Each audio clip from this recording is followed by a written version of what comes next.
Hello students, welcome to study smart with Pandey sir. Students, आज हम exercise number 1.5 करके देखेंगे। लास्ट एक्सरसाइज है इस चैप्टर की, एनसीईआरटी की। और इस एक्सरसाइज में क्वेश्चन नंबर 1 देखते हैं। बोल रहा है फाइंड दिस, इनको सॉल्व करना है। मतलब इसका ये क्या है, एक्सपोनेंट वाले क्वेश्चंस हैं। एक्सपोनेंट वाले फॉर्मूले मैंने आपने इंट्रोडक्शन वीडियो में मैंने देखा होगा, उसमें मैंने सारे एक्सप्लेन कर रखे हैं। फिर मैं यहां जो जरूरत होगी उसको लिखता जाऊंगा। जैसे एक क्वेश्चन देखा मैंने, ये किसी की पावर है और 1/2 पावर की फॉर्म में है। आपके पास जितना ये है उसी पावर फॉर्म में इसको लिख सकते हैं क्या? 64 को क्या किसी का स्क्वायर लिख सकते हैं?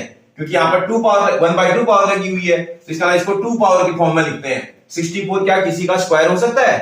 64 को देखा जाए तो 8 का स्क्वायर भी लिख सकते हो बेटा आप।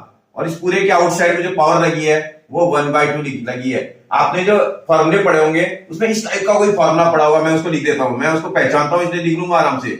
Using x to the power m whole to the power n, एक इसी टाइप का फॉर्मूला होता था वो, x to the power m whole to the power n, जिसको आप देखोगे अगर बेस किसी नंबर पर पावर पे पावर लगी है तो उसकी बेस तो रिमेन सेम रहता है, पावर को आप मल्टीप्लाई कर देते हैं, m और n मल्टीप्लाई हो जाएगा। बेस रिमेन सेम, बेस नहीं बदलेगा, 8 ऐसे ही रहेगा। पावर मल्टीप्लाई हो जाएगी 2 मल्टीप्लाइड बाय 1/2, इस 2 से 2 कैंसिल, 8 to the power 1 आ रहा है, जिसको कितना बोलते हैं बेटा? 8 बोलते हैं। ये इसका सॉल्यूशन है। आपको समझ में आ रहा है? मतलब जितनी पावर आपके पास 1/2, मतलब जितना स्क्वायर रूट लगा हुआ है इसका स्क्वायर फॉर्म में लिखना है। क्यूब रूट लगा होगा तो क्यूब की फॉर्म में लिखना होगा। फिफ्थ रूट लगा होगा उसको 5 पावर की फॉर्म में लिखना पड़ेगा। ऐसे जैसे ये वाला क्वेश्चन दिख रहा है आपको चेक करना है क्या 32 को किसी की 5 पावर लिख सकते हैं? अगर आपको ना समझ में आ रहा हो ना बेटा, एक काम कर सकते हैं आप, प्राइम फैक्टर निकाल लेना। जैसे 2 से डिवाइड किया, आपके पास 2 से इसको डिवाइड करने पर कितने टाइम जाता है बेटा? 16 टाइम। फिर 2 से डिवाइड करेंगे 8 टाइम जाएगा। फिर 2 से डिवाइड हो जाएगा 4 टाइम। फिर 2 से डिवाइड हो जाएगा 2 टाइम। फिर 2 से डिवाइड होगा 1 टाइम। जब तक आपका 1 नहीं आ जाता तब तक करते रहना है। कितने टाइम्स पे 2 आ रहा है बेटा? 5 टाइम्स। इसका इसको 2 की पावर कितना लिख सकते हैं? 5 है। वैसे भी पता होना चाहिए धीरे धीरे आपको भाई। 32 को 2 to the power 5 भी लिख सकते हैं। जैसे ही लिखेंगे यही फॉर्मूला इसमें फिर से लग रहा है, using x to the power m whole to the power n, यही फॉर्मूला लग रहा है जिसको आप x to the power m into n बोलते हैं। और इसी को देखा जाए तो बेस तो ऐसे ही रहेगा 2, पावर मल्टीप्लाई हो जाएंगी। इसका 5 के साथ 1/5 पावर मल्टीप्लाई, ये डिनोमिनेटर की पावर से न्यूमरेटर की पावर कैंसिल हो जाएगी। और इसी को सॉल्व करेंगे, आंसर कितना आ जाएगा बेटा? 2 आ जाएगा। आपको समझ में आ रहा है? सेम क्वेश्चन अगला भी दिख रहा है। अगर आप थोड़ा ध्यान दें, 125 को देखो आप किसी का क्यूब लिख सकते हैं। 125 किसी का क्यूब हो सकता है? आप फैक्टराइज करके देखो। 125 5 की टेबल में आएगा, ये 3 की टेबल में नहीं आ रहा है। 1 + 2 3, 3 + 5 8 3 का मल्टीपल नहीं है, इसलिए नहीं आएगा। 5 की टेबल में आता है, यूनिट प्लेस में 5 है ना, 5 से डिवाइड हो जाएगा। 5 2 जा 10, 5 5 जा, फिर 5 से डिवाइड हो रहा है, 5 5 जा, फिर 5 से डिवाइड हुआ 1 टाइम। इसका इसको 5 का क्या लिख सकते हैं बेटा? कितने टाइम 5 मल्टीप्लाई हो रहा है? 3 टाइम। तो 5 की पावर कितना लिख सकते हैं? 3 लिख सकते हैं बेटा। इसके आउटसाइड में 1/3 पावर भी लगा था। फिर यही फॉर्मूला फिर इसमें लग रहा है। फॉर्मूले को बार बार लिखने से आपको लर्न हो जाएगा। x to the power m whole to the power n, same formula लग रहा है ये वाला। इसका फॉर्मूला क्या होता है? x to the power m multiplied by n। आराम से सॉल्व कर लो। 5 की प्लेस पर 5 आएगा, पावर को मल्टीप्लाई करेंगे 3 मल्टीप्लाइड बाय 1/3। फिर से डिनोमिनेटर से क्या न्यूमरेटर की पावर कैंसिल हो जाएगी, आराम से हो जाएगी। और आंसर कितना आ जाएगा? 5 आ जाएगा। कोई प्रॉब्लम है बेटा? समझ आया आपको? मतलब ये बड़े आसान होते हैं क्वेश्चंस। अगर आप थोड़ा आराम से करोगे तो मुझे लगता है बहुत आसानी से क्वेश्चनों को आप बना लोगे। ठीक है बेटा? ओके, देखते हैं बेटा क्वेश्चन नंबर 2 क्या कह रहा है। क्वेश्चन को देखते हैं और समझते हैं। भाई आपको 9 to the power 3/2 दिया हुआ क्वेश्चन। ऐसा क्वेश्चन देगा तो आपको फिर वही काम करना। मैंने आपके पिछले क्वेश्चन में आपको बताया था, ये 9, ये जो डिनोमिनेटर में नंबर लिखा होता है ना, क्या उतनी पावर फॉर्म में लिख सकते हैं इसको? 9 को किसी की स्क्वायर पावर लिख सकते हैं, पहले आपको ढूंढना है। तो भाई 9 3 का स्क्वायर होता है, अगर आप समझते हो तो 9 3 का स्क्वायर है और उसके आउटसाइड में उसकी पावर लगानी है, चीटिंग जबरदस्त करनी है ये। फिर वही फॉर्मूला जो पिछले क्वेश्चन में आप लगा रहे थे वही आप फिर से लग रहा है, using x to the power m whole to the power n। क्या फॉर्मूला होता है जी? x to the power m multiplied by n। इसी को देखोगे 3 की पावर, यहां 2 लिखा था और यहां मल्टीप्लाई कर देंगे 3/2 से, इस वाले 2 से ये कैंसिल। 3 to the power 3 आ रहा है। 3 to the power 3 का क्या मतलब होता है बेटा? 3 को कितने बार मल्टीप्लाई करना? 3 टाइम्स। 3 के ऊपर 3 पावर आ रहा है। अगर आप चाहें तो जैसे किसी को लगे कि अरे तो ऐसा कैसे लिख दिया? अरे बेटा ये 3 के ऊपर 3 पावर आ रहा है, अगर आप समझे तो ये इसके आउटसाइड में 3 पावर है। और इसका अगर मीनिंग समझे तो 3 इंटू 3 इंटू 3 होता है, और इसी को सॉल्व करते हैं। 3 3 जा 9, 9 3 जा 27। आपको समझ में आया? कोई दिक्कत? पिछले क्वेश्चन जैसा ये है, थोड़ा सा इसमें जो है उसमें 1 बाय पावर लगी हुई थी, अब 3 बाय 2 बाय इस तरह से लगाने लगा है। फिर देखो 32, अभी तो पिछले क्वेश्चन में किया था मैंने, 32 को 2 की पावर कितना लिख सकते हैं बेटा? 5। क्वेश्चन नंबर 1 में भी किया था। अभी 32 को 2 टू द पावर 5 भी लिख सकते हैं। आपको ये ढूंढना है डिनोमिनेटर में जितना नंबर लिखा है ना उतनी पावर फॉर्म में कन्वर्ट करना है, और इस पे जो पावर लगी है 2/5 लगा था। फिर से फॉर्मूला आप देखोगे, यही फॉर्मूला फिर लग रहा है, using x to the power m whole to the power n, और इस फॉर्मूले को x to the power m into n बोलते हैं। फिर थोड़ा सॉल्व कर दोगे भाई, बेस तो वैसे ही रहेगा, पावर मल्टीप्लाई हो जाएंगी 5 के साथ, 2/5 मल्टीप्लाई से कैंसिल, ये 2 टू द पावर 2 आ रहा है। 2 टू द पावर 2 का क्या मतलब है बेटा? 2 इंटू 2 मतलब है इसका, और इसी को सॉल्व कर देंगे। 2 इंटू 2 कितना होता है बेटा? 4। कोई प्रॉब्लम? बन जाएगा ना बेटा? नेक्स्ट पार्ट करते हैं। देखते हैं बेटा, पार्ट नंबर 3 बोला 16 टू द पावर 3/4। इसी को फिर सॉल्व करते हैं। क्या 16 को किसी की 4 पावर लिख सकते हैं? अरे 16 के प्राइम फैक्टर का लेना ना, आराम से बन जाएगा आपसे। 16 2 से डिवाइड करने पर ये 8 आता है, 2 से डिवाइड करने पर ये 4 आएगा, 2 से डिवाइड करने पर ये 2 आएगा, 2 से डिवाइड करेंगे 1 आएगा। इसका ना 2 कितने टाइम्स आ रहा है इसमें? इसके फैक्टर में 2 4 टाइम्स आ रहा है। इसका ना इसको 2 टू द पावर कितना लिख सकते हैं? 4 लिख सकते हैं। और इसके आउटसाइड में कितनी पावर लगी बेटा? 3/4। फिर से इसमें फॉर्मूला चेक करेंगे तो यही तो फॉर्मूला लग रहा है, using x to the power m whole to the power n that is equal to x to the power m into n। x की प्लेस पर 2 दिखाई दे रहा है आपको ये, और पावरों को आपस में मल्टीप्लाई कर देंगे। 4 मल्टीप्लाइड बाय 3/4, इस 4 से 4 कैंसिल, ये आ जाएगा 2 टू द पावर कितना आ रहा है बेटा? 3। ये देखो यहाँ 3 पावर बची है। और इसके 2 की 3 पावर का क्या मतलब होता है? 2 इंटू 2 इंटू 2, और इसी को सॉल्व करेंगे कितना आ जाएगा बेटा? 8 आ जाएगा। बात समझ में आ रही है आपको? नेक्स्ट देखते हैं भाई 125 को भी आप, फिर मैंने क्या बोला आपसे, डिनोमिनेटर में जितना नंबर लिखा ना उतनी पावर फॉर्म में लिखना। अभी बनाया था मैंने 125 को 5 का कितनी पावर लिख सकते हैं बेटा? 3 पावर लिख सकते हैं। अभी थोड़ी देर पहले किया था, -1/3। फिर थोड़ा सॉल्व करते हैं इसी को, that is equal to 5 to the power 3 multiplied by -1/3। इस 3 से 3 कैंसिल, तो ये 5 के ऊपर कितनी पावर आ जाएगी?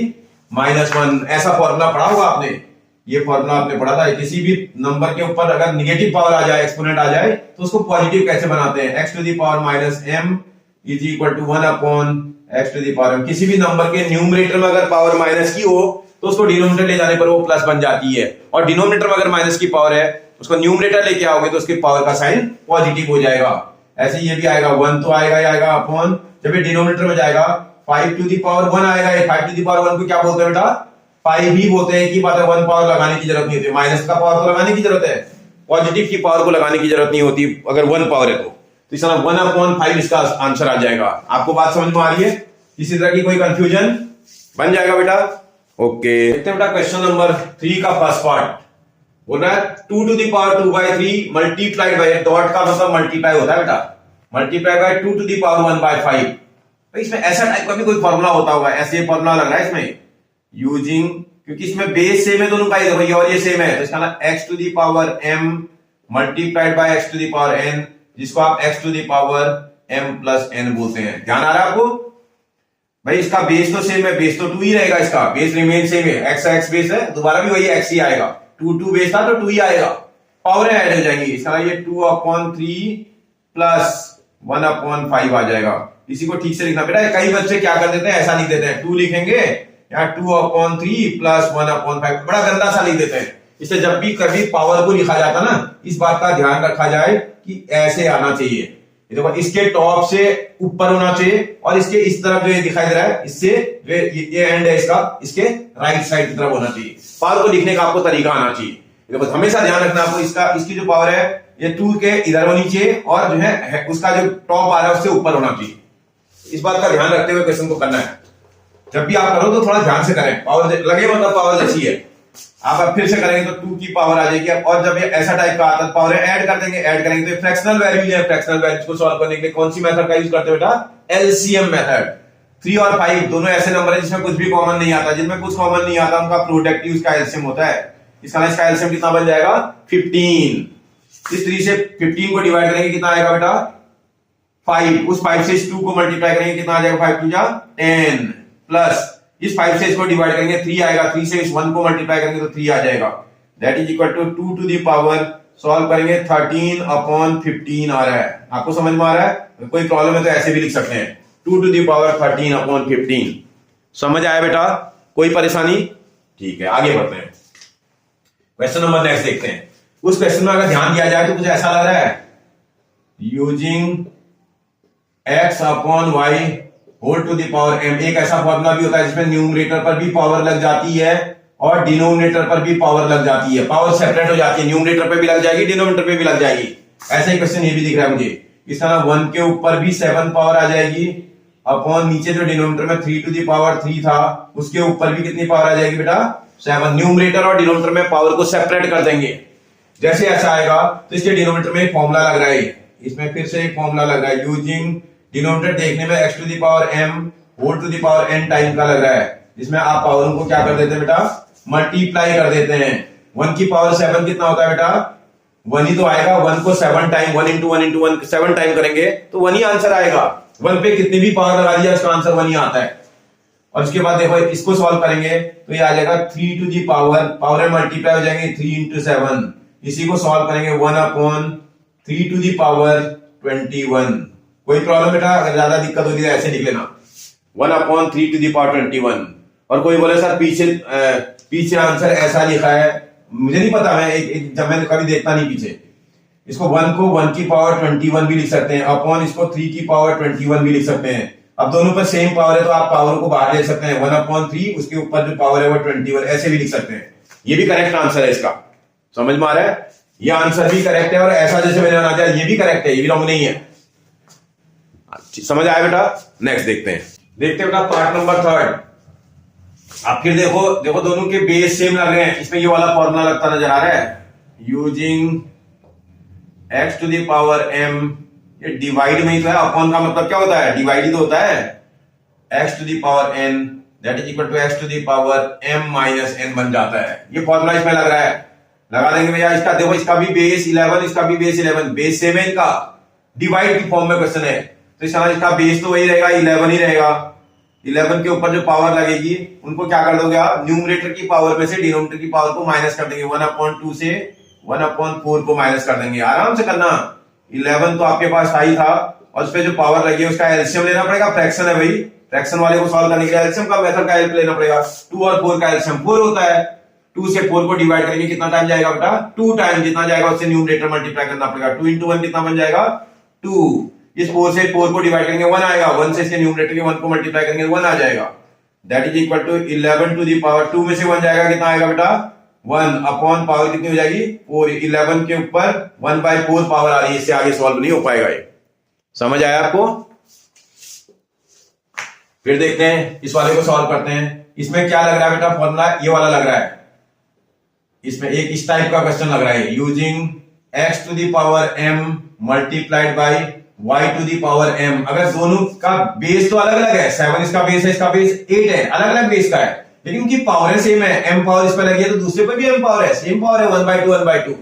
ऐसा कभी आ जाता है तो नंबर तो अंदर मल्टीप्लाई हो जाते हैं, पावर बाहर आ जाती है। हम नंबरों को तो मल्टीप्लाई कर देंगे लेकिन पावर उसके आउटसाइड में आ जाएगी, m पावर बाहर आ जाएगी। इसका ये क्वेश्चन जब लिखोगे तो इसकी पावर जो 1/2 है आप बाहर कर दोगे और नंबरों को आपस में मल्टीप्लाई कर दोगे 7 इंटू 8। इसी को सॉल्व करोगे तो 56 टू दी पावर 1/2 आ जाएगा। ये नंबर क्या हो जाएंगे बेटा? मल्टीप्लाई हो जाएंगे। बात समझ में आ रही है आपको? ये तो बहुत इजी एक्सरसाइज लग रही है मुझे। अभी हम लोग ये एक्सरसाइज खत्म हो गई, इसी के साथ हम लोग इसके एक्स्ट्रा क्वेश्चंस करेंगे। जब एक्स्ट्रा क्वेश्चन करेंगे तब आपको समझ में आएगा। बहुत अच्छे अच्छे क्वेश्चन है इसमें। मतलब ये हमारे यहाँ एप्लीकेशन है कि भाई इंडाइसेस की जो एप्लीकेशन है वो हमें सिखा दी इसने। एक्सपोनेंट्स, किसी भी नंबर पर लगी हुई एक्सपोनेंट के फॉर्मूलों की, इसी से रिलेटेड हम एक्स्ट्रा क्वेश्चंस करेंगे। आप देखोगे बहुत अच्छे अच्छे क्वेश्चन हमें करने को मिलेंगे। ठीक है बेटा? किसी तरह का कोई प्रॉब्लम बेटा तो मैं आप एक्सरसाइज नंबर 1 से लेकर के एक्सरसाइज नंबर 1.1 से 1.5 तक अगर कोई प्रॉब्लम हो तो आप कमेंट में लिख करके मुझे बताइएगा, मैं उसको सॉर्ट आउट करने की कोशिश करूंगा। ठीक है? ओके बेटा। अगर आपको समझ में आया हो बेटा, वीडियोज अच्छे लग रहे हो तो उनको लाइक शेयर और सब्सक्राइब जरूर कर दें, जिससे कि मेरा भी मोटिवेशन बढ़ेगा और मैं इसी तरह की इंफॉर्मेटिव और बहुत आसान वे पे आप लोगों के लिए वीडियो बनाता रहूंगा। थैंक यू बेटा।